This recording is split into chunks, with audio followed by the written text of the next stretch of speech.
ભાવનગર જિલ્લાના સિહોર તાલુકાના સોનગઢ ગામ ખાતે ગુરુવારે ક્ષત્રિય સમાજના લોકોની આગેવાનીમાં પુરુષોત્તમ રૂપાલા અને ભાજપના વિરોધમાં ગામ બંધ રાખવા નિર્ણય કરવામાં આવ્યો હતો। ક્ષત્રિય સમાજના લોકોને અન્ય સમાજના લોકોએ સમર્થન આપ્યું હતું અને વેપાર ધંધા બંધ રાખવામાં આવ્યા હતા।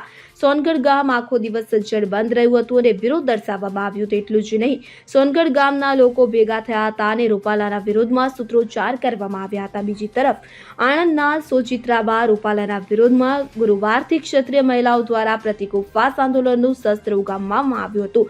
સોચિત્રાના શ્રી ક્ષેમ કલ્યાણી માતાના મંદિરે સોચિત્રા તથા આસપાસની મહિલાઓ એકત્ર થઈ પ્રતિક ઉપવાસ શરૂ કરી ભાજપ સામે વિરોધ વ્યક્ત કર્યો હતો। ગુરુવારથી શરૂ થયેલું આ પ્રતિક ઉપવાસ આંદોલન આગામી તારીખ 7મી મે એટલે કે ચૂંટણીના દિવસે સુધી જારી રહેશે।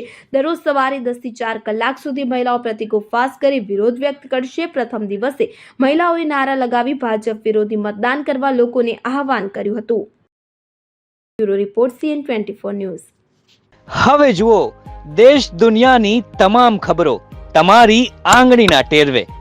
ઉઠાવો મોબાઈલ અને Google Play Store પરથી ડાઉનલોડ કરો અમારી CN24 ન્યૂઝ મોબાઈલ એપ।